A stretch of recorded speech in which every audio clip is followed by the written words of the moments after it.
প্রতিষ্ঠাবার্ষিকী উপলক্ষে আয়োজিত আজকে র্যালি পরবর্তী সমাবেশের সম্মানিত সভাপতি, ফেনী জেলা কালী দলের সংগ্রামী আহ্বায়ক জনাব সারওয়ার জাহান শ্রাবণ, উপস্থিত রয়েছেন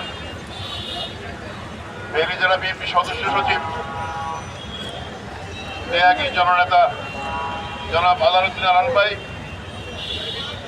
উপস্থিত রয়েছেন জাতীয়তাবাদী কালী দলের সংগ্রামী সাধারণ সম্পাদক সংগ্রামী সদস্য সচিব মোহাম্মদ ইয়াসিন, উপস্থিত রয়েছেন জাতীয়তাবাদী মৎস্যজীবী দল সহ এবং যুব দল এবং অন্যান্য অঙ্গ সংগঠনের নেতৃবৃন্দ, সংগ্রামী নেতৃবৃন্দ। আমার পূর্ববর্তী বক্তা আমাদের ইয়াকুব ভাই বলেছেন নির্বাচন সংক্রান্ত। আমি এই কথার সাথে দু একটা বিষয় সম্পৃক্ত করছি। আমাদেরকে বিএনপি একটি নির্বাচনমুখী দল। আন্দোলন সংগ্রামের পরে সর্বশেষ আমাদের যে গতি সেটা হচ্ছে আমরা নির্বাচনমুখী রাজনীতি। আমাদের রাজনীতি কল্যাণমুখী এবং নির্বাচনমুখী। তো সেক্ষেত্রে আমরা বলবো আগামী অল্প কিছুদিন পরেই নির্বাচন। আগামী অল্প কিছুদিন পরেই নির্বাচন। 17 বছর আমরা কেউ ভোট দিতে পারি না, পেরেছিলাম?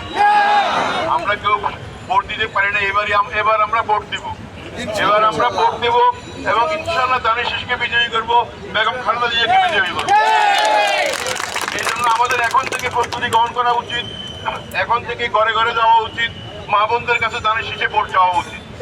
আপনারা ইনশাআল্লাহ এখন থেকে ভোটের কর্মকাণ্ড শুরু করে দিন, ভোটের অগ্রিম কাজ শুরু করে দিন। আপনাদের সবাইকে ধন্যবাদ এবং তাদের দলকে ধন্যবাদ এমন সুন্দর একটি আয়োজন করার জন্য। সবাইকে ধন্যবাদ। বাংলাদেশ জিন্দাবাদ, জাতীয়তাবাদী দল জিন্দাবাদ, জাতীয়তাবাদী তাঁতি দল জিন্দাবাদ।